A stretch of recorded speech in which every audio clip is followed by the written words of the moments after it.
자, 안녕하십니까. 안녕하세요. 자, 오늘이 이제 우리가 종강주네요. 네. 시간이 참 빨리 갑니다. 두 달이. 그죠? 네. 내년이 벌써 이제 금방 이제 다가오는데. 자, 454페이지 일단 펴보실까요? 454페이지. 자, 이제 다음 주가 되면 이제 우리가 한 살 더 먹고 이제 봐야 되죠? 네. 다음 주가 되면 몇 살이 되시나요? 29살? 네? 55이라고요? 자, 좀 세월이 정말 빨리 가는 것 같습니다. 네.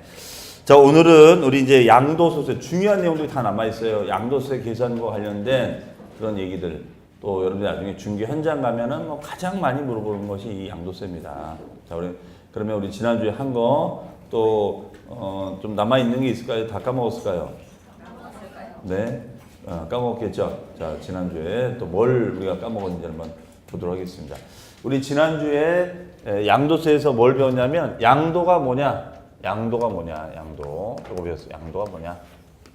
근데 이 양도라는 단어는 우리 민법에 나오는 단어다.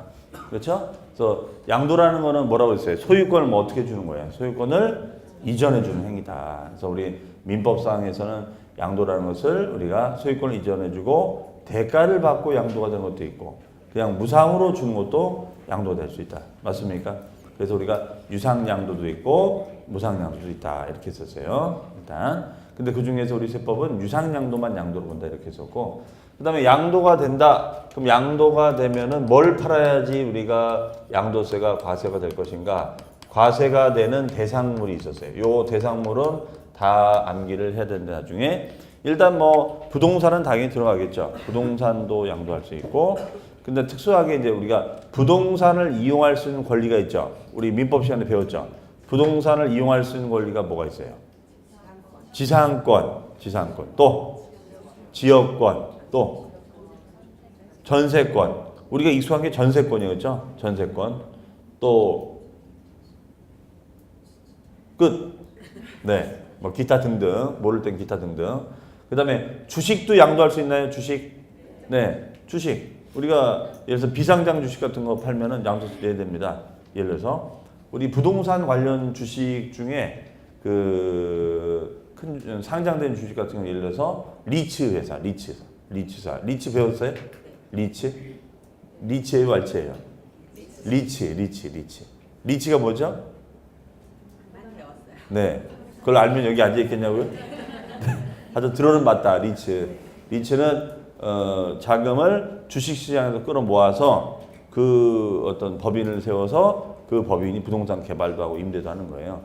그 다음에 이제 한국토지신탁이라서 이 한토신이라서 여기도 이제 상장이 돼 있습니다. 그런 회사 주식. 그러니까 우리는 주식 투자를 하더라도 부동산과 관련된 주식을 투자하는 것도 의미가 있을 것 같아요. 그렇죠? 우리가 주식 하면은 가슴이 먹먹한데, 네, 그렇죠? 뭐 주식하면 맨날 뭐 돈 벌었다. 근데 결론적으로 망했다. 결론 뭐야? 없어. 돈이 없다. 묶여 있다. 다 뭐 그런 얘기들. 네. 근데 부동산 관련 주식에 투자를 하면은 도움도 될 것 같아요. 그러면은 부동산 정보도 줄 거 아니야. 그 회사가. 주주 리포트 보면은 오거든. 자기네가 뭘 지금 개발하고 있다. 그러면 어떻게 돼요? 그 옆에다가 짜투리 땅 사면 되는 거지. 그렇죠? 여기 개발을 이제 할 거야. 여기 얘네가 개발한대. 그러면 나는 여기 짜투리 땅 경매를 받아서 여기다가 딱 사는 거예요, 땅을. 그 다음에 컨테이너 박스를 하나 딱 짓는 거지. 그렇죠? 그래서 알박기를 하는 거예요, 알박기. 이걸 알박기라고 하는 거죠. 근데 요 진입로가 이쪽이에요, 진입로가. 그렇죠? 그러면 이 땅 안 팔면은, 뭐예요? 이거 개발 못 하는 거야. 그렇죠? 그러니까 요 개발 대표가 어떻게 하느냐? 나 주주야. 너네 회사 주주야. 그렇죠? 정보조사 여기서 샀어. 그렇죠? 알박기. 근데 부동산 알박기는 불법이야, 또 요즘. 그래서 잡혀갔어요. 그렇죠? 자, 뭐 인생이 다 그렇죠. 어쨌든 이런 주식도 되고, 그 다음에 이제 파생상품, 뭐 선물이나 옵션 같은 이런 특수한 것들도 우리가 된다. 근데 지금 뭐 요즘 뭐 아주 그냥 난리가 아닌 게 있죠. 뭐 무슨 화폐? 비트코인, 가상화폐. 그렇죠? 세율은 기억이 안 나도 가상화폐는 기억이 나. 지금 우리 공부해야 돼요, 지금. 지금 뭔 짓을 하고 있는 거야, 지금. 그렇죠? 가상화폐 루시언법이 아니야. 그렇죠? 근데 하여튼 뭐 여러분이 지금 가상화폐를 얘기할 정도니까 뭐 전 국민이 다 아는 거야. 일단 가상화폐. 그래서 가상화폐도 양도세 대상에 지금 집어넣어야 되지 않느냐. 이걸 뭐 검토하자 뭐 이런 얘기가 있는데 그건 우리 시험 끝나고 바뀌었으면 좋겠어. 네. 그 가상화폐 또 들어오면은 그거 외워야 되잖아. 가상화폐도 또 우리가 대상이 된다. 그렇죠? 아직은 대상이 안 되고 있습니다. 자, 그러면 대상이 되면은 이제 이 대상을 양도하면은 뭐가 생겨요? 시세 차익이 생기죠? 차익. 그래서 오늘은 이 차익을 계산해 보자 이거예요. 근데 차익을 계산해 봤는데 이 차익이 생겨도 과세가 되는 것도 있고 과세가 안 되는 것도 있더라 이거예요. 그러니까 만약에 차익이 생겼지만 비과세 대상이 되면은 양도세는 없는 거야. 가장 좋은 절세가 비과세죠? 차익이 있는데도 시세 차익을 먹었는데도 세금이 한 푼도 없는 게 있어요. 그런 걸 이따 또 배울 겁니다. 자, 근데 이번에는 어쨌든 차익이 생기면 세금을 계산해 보자 이거예요. 그러면 차익이라는 거는 어떻게 계산하면 될까요? 그거야 당연히 내가 만약에 뭐 여기 평택 주변에다가 뭐 땅을 사놨는데 10년 전에 샀는데 땅값이 올라가지고 시세가 올라서 팔았다. 그럼 차익 계산은 어떻게 하면 돼요? 판 금액이 있을 거고 산 금액이 있겠죠? 그러면 당연히 양도 차익은 어떻게 계산하면 돼요? 판 금액에서 산 금액을 빼주면 될 거 아니에요. 간단한 거예요. 그럼 판 금액을 뭐라고 하느냐? 판 금액을 양도가액이라고 합니다. 무슨 가액이요? 양도가액. 그러니까 우리가 판 금액이다 이렇게 하는데 우리 법률 용어는 양도가액이다. 양도했으니까 양도로 들어온 수입이다 이거죠. 그래서 우리는 양도가액이라는 말을 써주는 거예요. 양도가액. 그러니까 양도가액은 양도로 들어오는 수입 금액을 말한다 이거예요. 수입 금액. 양도로 들어오는 수입 금액을 말한다 이거예요. 네. 그러면 이 수입이 들어간 판 금액이 있겠고, 그러면 산 금액을 뭐냐? 살 때 들어간 돈이 있겠죠. 그러면 살 때 들어간 돈을 뭐라고 하느냐? 마이너스 경비라고 합니다. 경비. 근데 경비인데 얘는 앞에 필요자가 붙어요. 필요자. 필요한 경비만 차감하도록 돼 있어요. 그러면 양도로 들어온 수입에서 지출 경비를 빼는 거야. 그러면 이걸 뭐라고 한다? 우리는 차익이라고 그래요. 차익. 이거를 무슨 차익이라고 하느냐? 양도 차익이라고 한다. 양도 차익. 이걸 양도 차익이다. 양도 차익. 이걸 양도 차익이라고 해요. 양도 차익. 양도로 들어온 수입에서 들어가는 경비를 빼고 차익이 나오면 요 차익까지 계산하는 거예요. 그럼 이게 제일 중요한 거야. 왜냐면 차익 계산이 틀려버리면 다 틀려지는 거예요. 뭐 뒤에 이제 이따 빼는 거 배웁니다만 빼면 뭐 할 거야? 차익이 틀렸는데. 그래서 양도 차익이 시험 문제 잘 나오는 거예요. 양도 차익을 잘못 계산하면 뒤에 나중에 빼고 더하고 의미가 없잖아요. 다 틀리는 거지. 그렇죠? 그래서 양도 차익을 어떻게 계산할 거냐? 그럼 여기다 필요자를 붙인 이유가 있어. 필요자를 붙인 이유는 뭐냐면 필요자를 안 붙이면 막 집어넣을 거 아니야, 막. 그렇죠? 막 집어넣을 거 아니야. 예를 들어서 팔았는데 매수인하고 매수인을 접대한 거야. 팔았는데 매수인이 내 땅 사줘서 고마워요. 그래서 제가 횟집에 가서 막 회줬어요. 그래서 1차 샀는데 매수인이 필 받아가지고 보니까 그럼 제가 2차 제가 쏘겠다고. 그래서 평택 나이트클럽 가가지고 호박 나이트 가가지고 같이 술 마시고 한 거야. 그렇죠? 호박 나이트 가봤죠? 네? 눈빛을 보니까 딱 걸렸어. 거기서 본 거 아니에요 혹시? 자, 그래서 우리가 그 들어간 돈을 갖다가 그러면 그런 나이트클럽 같이 갔다. 그러면 그런 영수증을 여기다 첨부하는 거야. 이게 말이 되냐고 이게. 그렇잖아요. 막 집어넣는다고 이게. 그러니까 우리 세법에서는 필요한 것만 인정해 주겠다. 필요. 그러면 필요하지 않은 것은 인정한다 안 한다? 안 하겠다 이거예요. 필요한 것은 인정하지 않겠다. 이거예요. 그럼 필요한 경비는 세 가지가 있는데 첫 번째가 뭐냐면 취득가액 경비가 있어요. 취득가액 경비가 있습니다. 취득가액. 여기 있어요. 취득가액 경비. 그럼 취득한 가액은 이제 내가 살 때 들어간 돈이잖아요. 그러면 이거는 뭘로 확인하면 될까요? 요 살 때 들어간 돈은. 뭐가 있을까요? 그 당시. 매매계약서가 있겠죠? 매매계약서 다 뒤져보면 되지 뭐. 매매계약서. 그렇죠? 그래서 간혹가다 이제 매매계약서가 없을 때도 있지만 어쨌든 다 있을 거 아닙니까? 그 다음에가 두 번째는 요거는 우리 개론에 나오는 용어예요. 학개론에. 자본적 지출액. 들어봤어요? 자본적 지출액? 학개론에 나오는 건데. 처음 들어봐요? 고개를 끄덕이는 분은 뭐고 가만히 있는 분은 뭐예요? 네, 자본적 지출액. 그렇죠? 네, 요거는 이제 개론에 나오는 용어예요. 그래서 개론 용어라고 생각하시면 돼요. 학개론에. 그럼 이거는 뭐냐면 비용 지출이 됐는데 이 비용 지출로 인해서 양도가액의 자산의 가치를 올려주는 비용을 우리는 자본적 지출액이다라고 합니다. 그러면 이렇게만 하면은 이게 무슨 말인지 잘 이해가 안 가는데 예를 들어서 우리가 있잖아요. 예를 들어서 얘가 구가옥이요.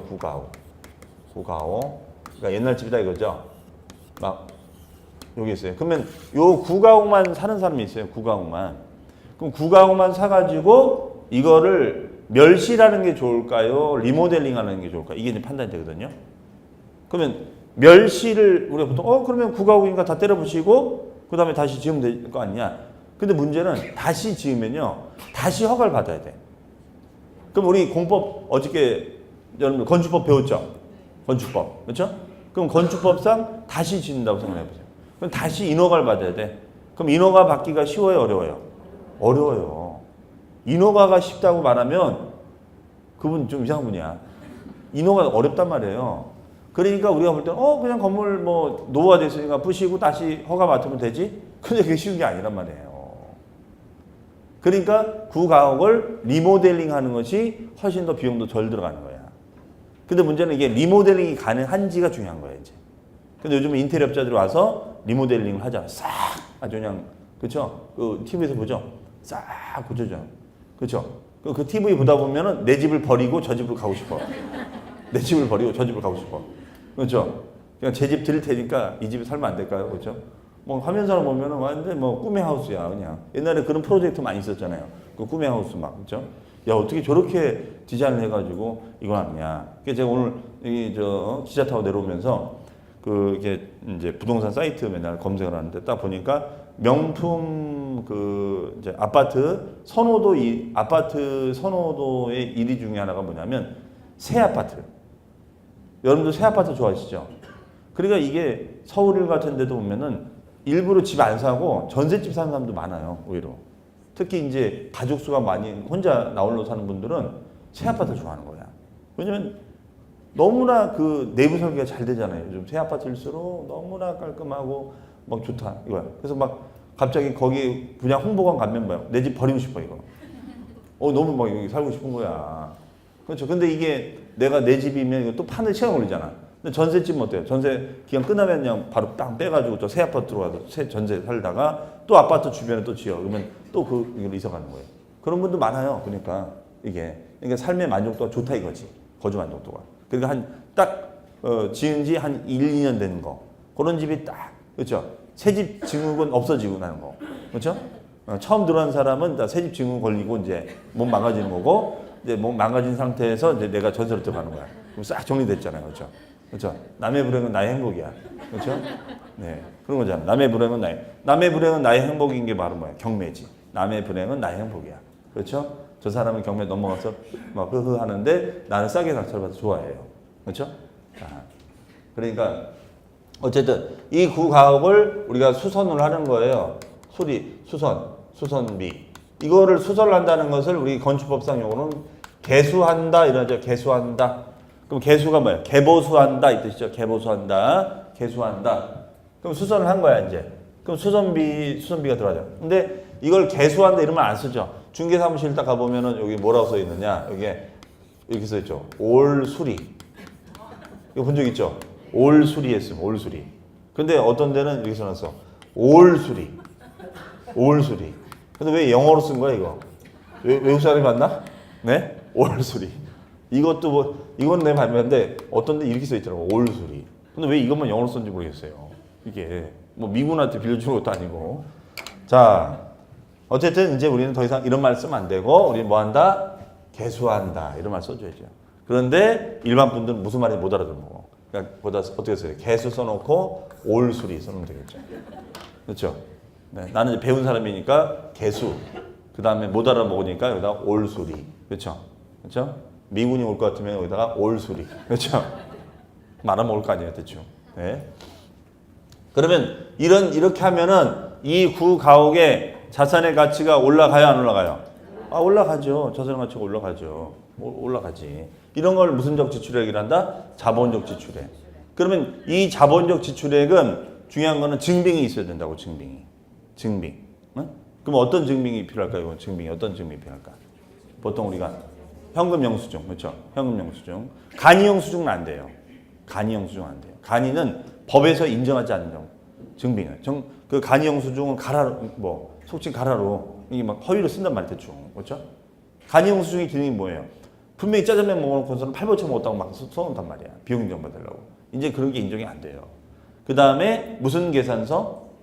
세금 계산서. 세금 계산서도 인정이 되는 거죠. 그러면 요거를 다 제껴주는 거야. 요것도 빼주고, 요것도 빼줘요. 그 다음에 세 번째가 뭐냐면, 양도하다 보면은 이제 중개사무실에다가 우리가 뭐 줘야 돼요? 중개보수, 속칭 복비를 줘야 되고, 그 다음에 또 뭐도 줘요? 세무사 사무실에 맡기면 신고 비용도 들어가죠? 네, 뭐 10만 원, 15만 원 맡기는 비용 들어갑니다. 그 다음에 또 우리가 여러분 중개사법 시간에 배웠죠. 하면 매매계약서를 쓰면은 거기 뭘 붙이죠? 인지 붙이죠. 수입인지 붙이죠. 그걸 인지대라고 하죠. 우리가 인지대 값 들어가고 의외로 많이 들어가요. 이게. 그다음에 또 등기하면은 법무사 사무실에 맡기잖아요. 그럼 법무사 사무실에서 등기 대행을 해줄 거 아닙니까? 그럼 등기 대행비 들어가는 거죠. 이런 비용, 이런 소소한 비용을 양도 직접 비용이다 이렇게 합니다. 양도 직접 비용이라고 해요. 직접 비용. 그럼 양도 직접 비용은 양도와 관련된 직접적인 비용이니까 요거는 양도 관련된 법무적인 비용과 세무적인 비용을 총칭해서 우리는 양도 직접 비용이라고 지칭합니다. 양도 직접 비용. 예, 아시겠죠? 네.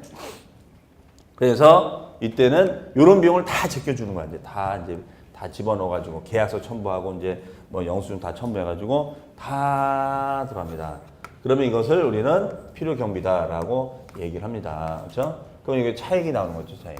그럼 차익에서 이제 우리가 계산이 들어가면 되는 거예요. 그렇죠? 자, 근데 이제 이 양도한 물건이 그럼 여기다가 곱하기 세율을 우리가 이제 때리면 되는데 문제는 그러면 세금이 너무 많아져요. 그때 무슨 말 났냐 이분이 우리 양도세는 인세야, 인세. 그러니까 이분이 뭐라고 하냐면 아니 그러면 예를 들어서 차익이 뭐 똑같이 1억이에요. 그런데 나는 이 아파트를 나는 10년 갖고 있었고 이분은 2년 갖고 있었어. 그럼 2년 만에 이 사람이 1억이 된 거고 이 사람은 10년 만에 1억이 된 거예요. 이게 가능할까요? 가능하죠. 예를 들어서 강남의 아파트는 1년 반 돼서 1억 올라가요. 걔는 단위가 억 단위야, 강남은. 그렇죠? 근데 우리 지방은 억 단위로 올라가기 쉽지 않잖아요. 어쩔 수 없는 거예요. 왜? 강남은 왜 그렇게 올라갈까요? 땅값이 비싸니까. 그렇죠? 그러니까 돈 있는 사람들은 강남에다 투자하려고 하는 거예요. 왜? 한번 투자하면 억 단위 올라가는 거니까. 그렇잖아요. 이게. 자, 어쨌든 간에 그랬더니 이분이 뭐라냐면 아니 그러면은 어떻게 차익이 똑같으니까 세금 똑같이 내려가느냐. 인세 아니냐. 나는 보유기간이 긴데 보유기간이 긴 사람이든 짧은 사람이든 양도세를 똑같이 내야 된다? 그건 말이 안 되지 않냐. 국세청 너희들은 배웠잖아요. 단기는 투자고 투기고 개론에 나오죠. 단기는 투기고 중장기 뭘 본다? 투자로 본다. 그럼 난 투기자는 아니지 않냐. 이 사람은 투기고.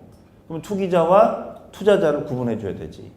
그러면 어떻게 하자는 거냐? 차익을 좀 조정해 달라 이거야. 세금을 안 내겠다는 것이 아니라 차익을 조정해 주겠다. 그럼 차익을 조정해 준다는 거니까 장기간 보유한 사람은 공제를 좀 많이 해주고 그렇지 않은 사람은 공제를 해주지 말자 이거죠. 그래서 만든 조항이 바로 뭐냐? 마이너스 장기 보유 자산, 장기 보유자를 우대할 목적으로 이분은 이름이 특별해요. 특별히 당신만 특별히 공제해 드릴게요, 제가. 그럼 만약에 장기 보유자가 아니면 이 공제를 받을 수 있다 없다? 없는 거예요. 이해되시죠? 그러면 여기서 장기 기준은 뭐냐면 귀머거리 벙어리 몇 년? 3년. 배웠죠? 귀머거리 벙어리 3년. 3년만 묵혀라 이거예요. 3년만. 그러면 공제를 해주겠습니다 이거예요. 3년이 안 되면 저 공제를 받아요 못 받아요? 못 받도록 되어 있습니다. 그래서 이 장기는 3년을 말해 3년. 3년 이상을 보여라. 3년 이상을 보유하면은 우리가 특별히 공제를 해주겠다. 그럼 특별이니까 뭐냐면요. 이 특별은 우리가 양도세 대상 아까 우리 복습할 때 요 대상이 다 들어가는 게 아니에요. 요 대상 중에서 딱 특별히 인정되는 것은 딱 세 가지만 우리가 해주겠다. 이거 세 가지가. 첫 번째는 토지재산. 토지재산. 토지라 불리는 것은 공제를 주겠다. 이거 토지. 토지. 그 다음에가 건물. 두 번째는 건물. 건물. 건물이 뭔지 알죠? 건물은 뭐 상가도 들어가고, 뭐 오피스텔도 들어가고, 다주택자도 들어가고 다 들어가는 거예요. 네. 요게 이제 건물입니다.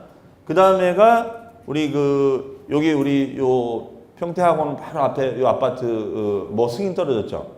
재건축, 요 합정 아파트. 재건축 뭐라 써 있어요? 추진위원회 뭐 결성 돼 있잖아요. 추진위원회. 그죠? 도시미 주거 환경정비법에서 배운 거. 그죠? 네, 그런 거 딱 보면서 아 저게 우리 도정법상의 추진위구나. 그렇죠? 추진위. 추진위는 근데 사실 아무것도 아니에요. 추진만 하게 되는 거야. 그렇죠? 뭐가 승인이 떨어져야 된다. 그렇죠? 추진위원을 이제 결성한 거예요, 이제. 자, 그러면은 우리가 거기서 나중에 추진한 다음에 이제 제일 중요한 게 사업 시행 인가란 말 배웠죠? 사업 시행 인가가 나야 돼. 그때부터가 진짜 돈이 되는 거야, 이제. 그렇죠? 그럼 사업 시행 인가 다음에 재건축 그 다음 단계가 뭐라고 배웠어요? 사업 시행 인가 다음에. 그걸 알면 여기 앉아 있겠냐고요? 네. 인가 다음에 관리처분. 관리처분이라는 말 들어봤어요? 그러면 관리처분 되면 요 아파트는 멸실이 되는 거야. 멸실이 되면은 그때부터 이제 이 아파트 새롭게 짓는 거예요. 그렇죠? 진짜 그러면 이제 사업이 되는 겁니다, 이게. 자, 그래서 우리가 관리처분이라는 말 씁니다. 그럼 어쨌든 그 관리처분이 떨어지면은 분양권이 나올까요? 입주권이 나올까요? 네? 분양권이 나올까요? 입주권이 나올까요? 입주권. 맞아요? 확실해요? 왜 눈빛이 흘려? 자, 입주권이 나옵니다. 입주권. 네, 입주권. 그러면 입주권하고 분양권의 차이가 뭘까요? 입주권과 분양권의 차이. 네? 입주권, 신규? 네? 환지? 네? 아는 건 다 나왔어요? 끝? 네, 입주권은 동호수가 지정이 되는 거예요, 안 되는 거예요? 동호수가 지정돼야 안 돼요? 돼요? 입주권이? 안 되는 거야. 동호수 지정되는 게 분양권. 우리가 알고 있는 건 분양권이야. 그러니까 여러분들 분양권하고 입주권 착각하시면 안 돼요. 그러니까 분양권은 동호수 지정이 안 돼요. 그냥 재건축 아파트에 내가 입주할 수 있는 자격만 있는 거예요. 그게 속칭 우리가 물딱지라고 하는 거예요. 물딱지. 왜 물딱지냐? 동호수를 모르니까 딱지는 맞는데 도대체 어디가 될지 모르겠어. 그러니까 물딱지. 하지만 좋은 쪽이 되는 거예요. 그래서 우리는 조합원이 되고자 하는 거예요. 좋은 쪽을 분양을 받기 때문에. 그죠? 자, 그러면은 이 세 번째는 조합원 입주권. 조합원 입주권도 여기에 들어갑니다. 조합원 입주권. 조합원 입주권도 여기에 들어가요. 이 세 가지를 빼주면 된다 이거예요. 그 다음에 그러면 공제는 어떻게 하냐? 요 공제 계산은 차익을 줄여주는 거잖아요. 공제는 차익을 줄여주는 거예요. 그렇죠? 차익. 그럼 차익에다가 곱하기 공제율만 때리겠다는 거예요. 공제율은 매년 3%짜리가 있고 그 다음에가 공제율이 매년 8%짜리가 있다. 이렇게 보시면 돼요. 매년 3%짜리가 있고 그 다음에 매년 8%짜리가 있습니다. 그러면은 토지 건물은 요게 이제 입주권 이런 것들은 매년 3% 해줘요. 그런데 이제 8%짜리가 뭐냐면 요거는 과세가 되는 1세대 1주택자. 1세대 1주택자는 8% 해줘요. 8%. 지금 현재까지 규정 그렇습니다. 그럼 과세가 되는 1세대 1주택은 뭐냐면 예를 들어서 고가 주택이에요. 고가 아파트. 고가 아파트인데 한 채만 갖고 있는 거야, 한 채. 그럼 고가 아파트는 얼마를 넘어가는 집을 말할까요? 9억을 넘어가는 집. 보통 고가라면 우리가 9억이야. 근데 우리 취득세 배울 때 고급 주택이라는 말이 있었어요. 고급 주택. 그러면 그 고급 주택은 6억 넘었었거든요. 근데 우리 양도세에서는 고가는 9억을 넘어가는 거고. 9억. 이게. 자, 그래서 요 3%나 요 8%를 공제를 해주는 거예요. 자, 그랬더니 그러면 결혼적 3년이 안 되는 분들은 이 공제를 못 받는 거잖아요. 그렇죠? 자, 근데 요 갑이란 분이 있는데 이분이 2년 하고서도 11개월, 3년을 자기는 채우고 싶었는데 불가피하게 아들 결혼식 때문에 할 수 없이 이 집을 팔아야 돼. 그래서 2년 11개월 만에 이 집을 매도하게 됩니다. 그럼 3년을 못 채웠잖아요? 그럼 3년을 못 채웠으니까 이분은 공제를 못 받아요. 그러니까 이분이 막 거품이 일어나는 거지. 세상에 어떻게 그런 법이냐. 그럼 나도 뭐 하나라도 해줘야 되지 않냐. 다시 말하면 우리가 술집에 가면은 기본 안주 줘야 안 줘요. 술집에 가면. 기본 안주 주죠? 기본 안주 뭐 줘요? 네? 땅콩? 내가 좋아하는 거 말고. 네. 그러면 기본 안주를 주지 않느냐. 그러면 나도 뭘 하나라도 해줘야 될 거 아니냐. 그래서 만든 공제가 기본 공제. 무슨 공제야? 기본 공제. 그러면 이 장특 공제가 없는 분은 이거라도 해줘야 되지 않느냐. 그래서 빼주는 게 바로 뭐냐. 요걸 이제 우리는 양도 소득 금액이라 하고요. 요 소득 금액이 나오면 여기서 마지막으로 빼주는 게 기본 공제, 기본 공제. 요 기본 공제를 차감을 해줍니다. 그럼 여기에다가 이제 세로 곱해주는 거예요. 지난주에 요 구조에 대해서 제가 말씀드렸던 것 같아요. 마지막 시간에. 자, 그러니까 양도로 들어온 수입. 내가 처분해서 처분 수입이 들어오면 땅 팔고 집 팔고 난 수입이 들어오면 수입을 줄여주기 위해서는 공제가 되는 것이 딱 세 가지가 있다는 거죠. 첫 번째는 경비에서 한 번 해주고, 두 번째는 장특 공제에서 한 번 해주고, 세 번째는 기본공제에서 한 번 해주는 거예요. 세 번 빼주는 거야. 그렇죠? 근데 장기 보유자가 아니면은 이분은 딱 두 번 공제 받는 거죠. 경비에서 한 번 공제 받고, 그 다음에 기본공제에서 공제 한 번 받는 거죠. 그러면 이때 기본공제는 얼마라고 했냐면 제가 250만 원. 얼마? 250만 원. 네. 그래서 이걸 빼주면 과세 표준액이 나오고 세율을 떼면 된다. 요 구조를, 요 순서를 머릿속에 외워두셔야 돼요, 나중에. 그래야지 이제 개별. 그러면 경비에는 뭐가 있고 이런 설명할 때 여러분들이 이해가 됩니다. 계산 구조. 그래서 제일 먼저 우리가 뭐가 나와야 돼? 양도 가액. 그 다음에 뭘 빼요? 마이너스 필요 경비. 필요 경비를 빼고 나면 뭐 나와요? 양도 차익. 차익에서 뭘 뺐어요, 방금? 네? 장기 보유 특허 공제를 빼주면 양도소 금액. 거기서 뭘 뺐죠? 기본 공제를 빼면은 과세 빼죠. 그렇죠? 그리고 세율이다. 맞습니까? 네, 이렇게 들어간다라고 했었어요. 이 순서. 물론 뭐 다음 주에 또 까먹겠지만 또 그냥 외우는 거야. 까먹으면 또 외우고 또 외우고 그렇죠? 네. 자, 그러면 454페이지 가보니까 양도 차익 계산은 어떻게 되어 있습니까? 양도 차익은 박스에 제가 써놨죠. 양도한 가액에서 마이너스 들어간 필요 경비를 뺀다라고 되어 있죠. 네. 그러면 이때 구분란에 보니까 토지, 건물, 권리, 비상장 주식, 상장 주식, 기타 자산은 원칙은 실지 거래 가액으로 가자. 다만 예외적으로는 추계로 가자. 매매 사례, 감정, 환산, 균식가 이런 추계로 가자라고 되어 있습니다. 추계. 또 추계라는 거는 뭐냐면 추계라는 거는 이거예요. 추계라는 것은 내가 실거래가를 몰랐을 때 추정한다는 뜻이에요. 그럴 수가 있느냐? 이런 경비를 내가 몰랐을 때 그럴 수 있죠. 예를 들어서 계약서를 분실한 거야. 내가 이거 10년 전에 이 땅을 샀는데 이사하면서 그 계약서를 분실했어. 그래서 그 당시 이 중개 사무실 찾아가 봤더니 없어졌어. 폐업을 한 거야 이제. 그럼 확인이 안 될 거 아니에요, 그렇죠? 이런다거나. 그러니까 그럼 계약서 분실하면 그 당시 영수증 다 잊어먹었겠죠? 이해하시겠죠? 이런 식으로 됐을 때, 이랬을 때는 추계한다는 뜻이에요. 추계. 네, 그래서 계약서 분실 등으로 인해서 실거래가액을 모른다고 했을 때는 추계한다 이런 얘기입니다. 그러면 원칙이 중요할까요? 예외가 중요할까요? 항상 원칙이 중요한 거예요, 원칙이. 그러니까 시험도 쉽게 나오면 원칙을 물어보는 거고 문제를 아주 치사하게 내면은 추계를 물어보는 거예요. 그렇죠? 자, 그러면 가로 2번에 보니까 실지 거래가 그 박스에 보니까 이런 말이 있어요. 양도 차익을 계산함에 있어서 양도 가액을 실지 거래 가액에 의하는 때에는 취득 가액도 실지 거래 가액에 의하여 하고 양도 가액을 기준시가에 의하는 때는 취득 가액도 기준시가에 의한다. 이런 말이 있죠. 자, 이런 걸 뭐라 하냐면 동일시 기준이라고 해요. 자, 써놓습니다. 뭐라고요? 동일시 기준. 동일시 기준이라는 말은 뭐냐면 이거예요. 양도가액을 뭘로 하냐에 따라서 취득가액 기준도 정해지는 개념. 그러니까 무슨 말이냐면 양도가액을 실거래가로 합니다. 양도가액을 실거래가로 하면은 요 취득가액도 실거래가로 간다 이거예요. 양도가액 실거래가 하면도 실제 들어간 경비로 하라 이거예요. 실제. 이런 것을 동일시 기준이라고 해요. 이걸 만약에 추계로 했다, 양도가액을 추계로 했다, 그러면 얘도 추계로 해야 된다는 뜻이에요. 아시겠죠? 이런 걸 뭐라고요? 동일시 기준. 동일시 기준. 자, 그런 개념만 이해해 주세요.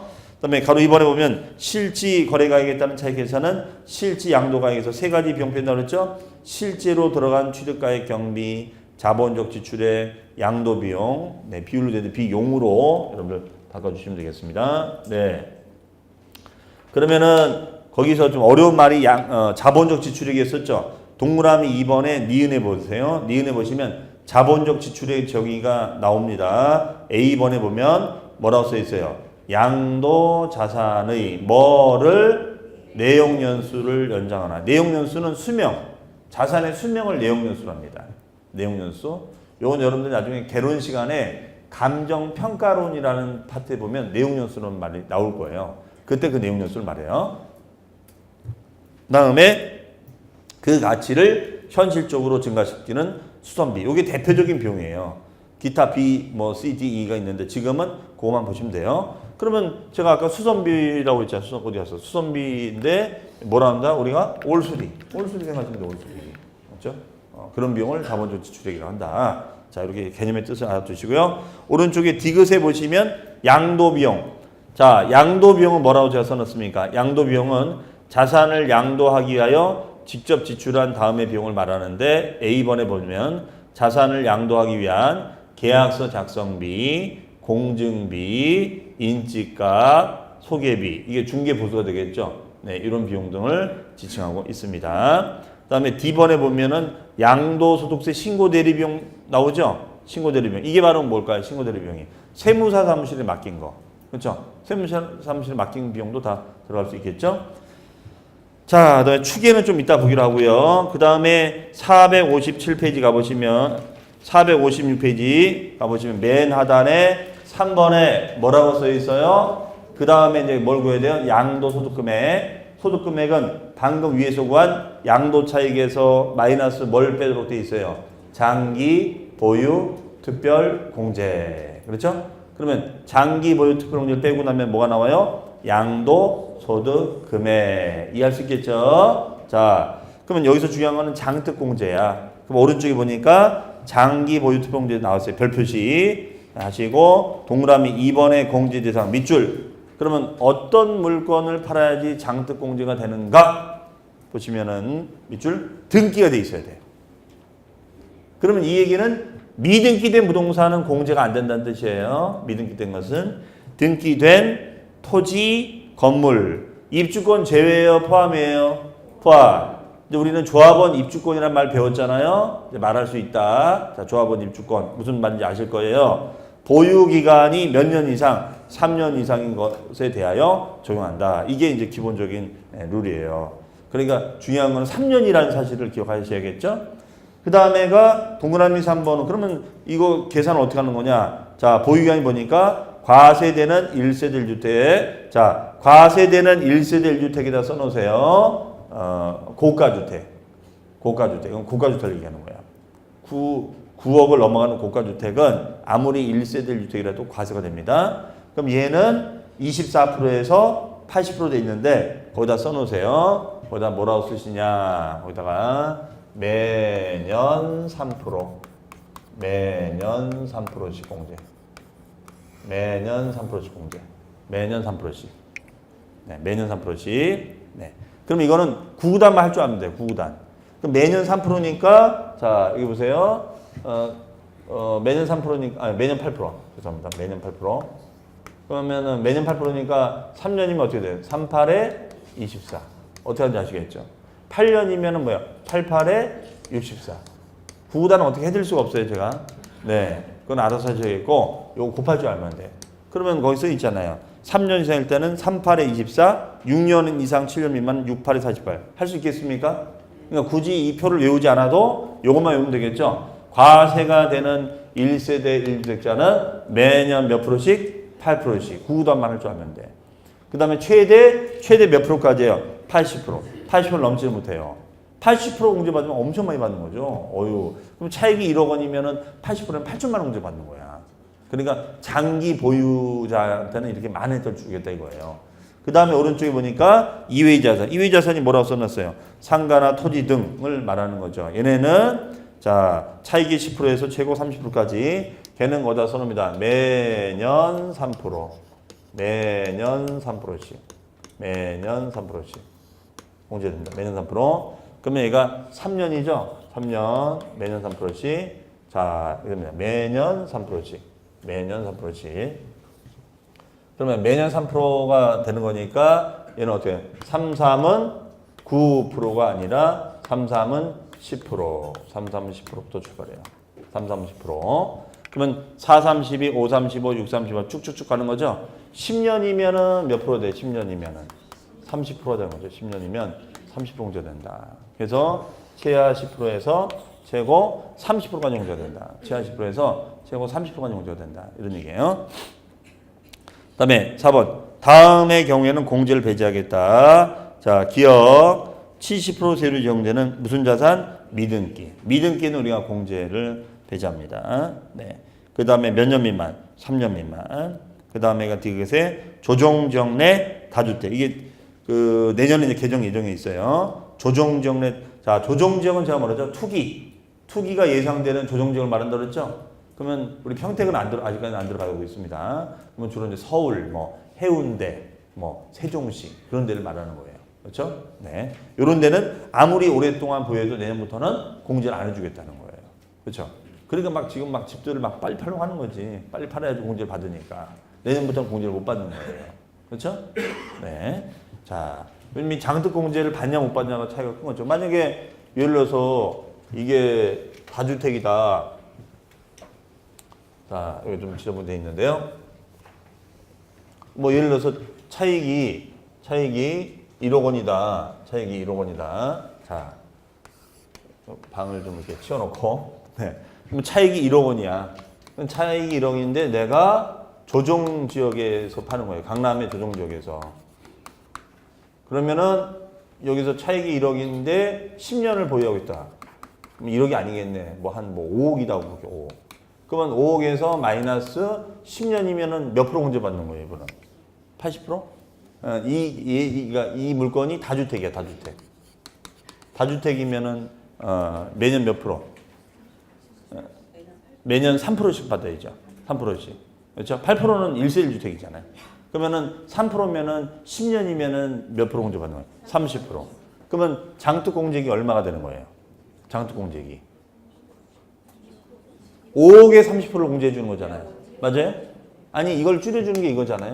그럼 얘 10년이면 몇 프로라고요? 30%. 왜 30%예요? 매년 3%라며요. 그러면 5억에 30%는 얼마예요? 1억 5천이죠. 그럼 1억 5천 공제 받는 거예요. 1억 5천. 이해하시겠어요? 네. 그럼 5억에서 1억 5천 빼주면 얼마야? 3억 5천이 되는 거죠. 근데 조정지역에서 내년에 팔면은 이 사람 빵원이야. 그럼 얼마야? 5억으로 계산되는 5억으로. 그러면 공제를 받으면 올해 팔면은 예를 들어서 저기 3억 5천으로 계산돼서 양도세가 되지만 내년에는 5억으로 계산되는 거. 세가 많이 나오겠죠? 네. 10년 갖고 있으나 11년 갖고 있으나 공제는 30% 똑같잖아요. 왜냐면 최대 30% 한도로 하는 거니까. 그 표를 볼 줄 아셔야 돼요. 뭐 하는 건지. 네.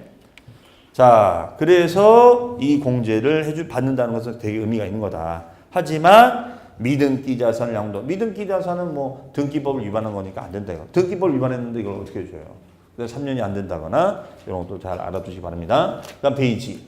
자, 그러면 장기 보유한 사람은 해주고 장기 보유 못한 사람은 뭐 구물도 없느냐. 그래서 해주는 공제가 무슨 공제라고요? 기본공제. 자, 그러면 박스에 보니까 제가 뭐라 써놨습니까? 마지막으로 구할 게 과세표준인데 과세표준은 양도소득 금액에서 마이너스 무슨 공제? 기본공제를 빼주면 된다. 그러면 기본공제는 적용대상이 나오죠? 자, 밑줄 칩니다. 기본공제는 장기 보유 특별공제와는 다르게 과세 대상이나 보유 기간에 관계가 있대요, 없대요? 없이라고 되어 있습니다. 그러면 우리 장기는 적용 대상이 토지, 건물, 입주권만 됐었잖아요. 그 다음에 3년 보유했었잖아요. 그런데 기본공제는 이런 걸 따진다, 안 따진다? 안 따진다. 얘가 토지가 됐든 주식이 됐든 다 해주겠다 이거예요. 얘가 보유기간이 3년이 됐든 3개월이 됐든 무조건 공제해준다. 기본공제. 하긴 그랬잖아요. 우리 술집에 앉으면은 그 뭐예요? 예를 들어서 맥주 한 병만 시킨 사람도 주고 맥주 여러 번 시킨 사람 다 해주잖아요. 똑같이 뭐 기본은 똑같이 해주는 거예요. 그럼 기본공제는 어떻게 됐습니까? 1번에 양도, 자 밑줄 그런데 다만 유일하게 기본공제가 안 되는 애는 뭐가 있어요? 뭐는 안 된대요? 미등기 양도. 미등기 양도는 안 된대. 그럼 미등기 양도는 뭐죠? 등기법을 위반한 거야. 그렇죠? 등기법을 위반한 자산은 안 된다. 그렇죠? 등기법을 위반했는데 이걸 어떻게 해줘?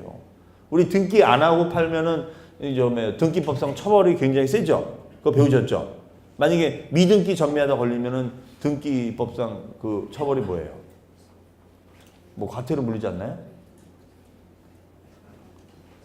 그걸 알면 여기 또 앉아 있겠냐고요? 네, 그렇죠. 뭐 있겠지, 뭐 그런 게, 그렇죠? 구속되나? 구속은 아닌 것 같아요. 네, 자 통과. 빨리 모를 땐 빨리 통과해야 돼. 네. 그러면 기본공제액은 얼마가 되느냐? 1번 밑줄. 양도소득이 있는 거주자에 대하여는 다음 각호의 동그라미 소득별로 양도소득 금액에서 각각 연 얼마? 250만 원 공제한다라고 되어 있습니다. 그러면 그 참고단에 소득별 공제가 있죠. 토지, 건물, 권리, 기타 자산으로 인한 소득, 주식, 파생상품. 그럼 이 말 뜻은 이거죠. 여기 갑이라는 분이 있고 을이라는 분이 있는데, 자, 요거는 토지와 건물이 있고, 그 다음에가 을은 토지와 주식이 있다. 이게 토지와 주식이 있다. 이거예요. 자, 이렇게 됩니다. 토지와 건물이 있고, 토지와 주식이 있어요. 그러면은 얘는 같은 유형이야.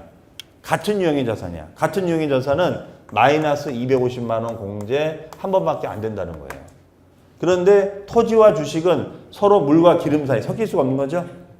그렇죠? 우리 결혼식에도 배우잖아요. 부동산과 주가는 비례한다, 반비례한다. 그런 거 배웠어요? 아직 안 배웠어요? 네, 통과. 그러면 토지와 주식은 서로 이거는 일치하지 않잖아요. 섞일 수 없는 거라고. 얘는 얘고 얘는 우리가 반비례한다 배운다고 이게. 그러면 이 소득이 달랐을 때는 얘도 250만 원 공제를 받고 얘도 250 공제 해주겠다는 뜻이에요. 이해하시겠어요? 그러면 세금만 생각한다면 첫 번째가 유리한 거예요? 두 번째가 유리한 거예요? 두 번째가. 서로 다른 자산을 팔아야지 기본공제 효과가 더 커지는 거야. 그렇죠? 근데 현실은 그렇지 않죠. 이거는 차익이 생겨야지 의미가 있잖아. 근데 주식이 마이너스야. 마이너스인데 뭐 같은 마이너스끼리 뭘 빼. 그렇죠? 자, 근데 차익이 있다면 다 공제할 수 있다. 이런 얘기예요. 이런 걸 무슨 별 공제예요? 소득별 공제. 그 소득별에다 써놓습니다. 자산별 공제가 아니라는 거예요. 자산별 공제가 아니라는 거. 자산별 공제가 아니라는 거 써놓으시면 돼요. 자, 그러면 이제 다 완성이 됐습니다. 그러면 이제 우리가 여기다 이제 나중에는 뭐만 곱해주면 돼요? 세율만 때려주면 되겠죠? 네, 세율은 좀 이따 보기로 하고. 자, 그러면 이번 시간에 우리가 중요한 거 배웠어요. 일단은 양도세 계산. 양도세 계산은 제일 먼저 뭘 구해야 되는 거예요? 양도 차익. 양도 차익은 시세 차익을 말하는 건데 뭐에서 뭘 빼는 거다? 양도 가액에서 들어가는 경비를 빼는 거예요. 그러면 되는데 그러면 차익이 나와. 그 차익에서 오랫동안 보유한 사람은 무슨 공제 준다고요? 장기 보유 특별 공제. 얘는 조건이 등기대 토지, 건물, 입주권만 되고 매년 3%짜리도 있고 8%짜리 공제가 되는 것도 있다. 그렇죠? 그래서 소득금이 나오면 야 그러면은 누구는 해주고 누구는 안 해주냐? 최소한의 공제를 뭘 해준다?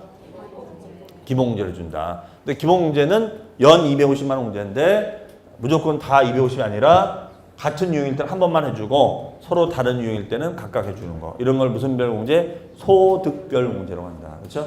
그 다음에가 우리가 필요 경비에는 세 가지가 있다. 취득가액 경비, 자본적 지출의 경비, 양도 직접 비용 경비. 이 세 가지를 말한다. 이렇게 해석하시면 되겠죠? 네.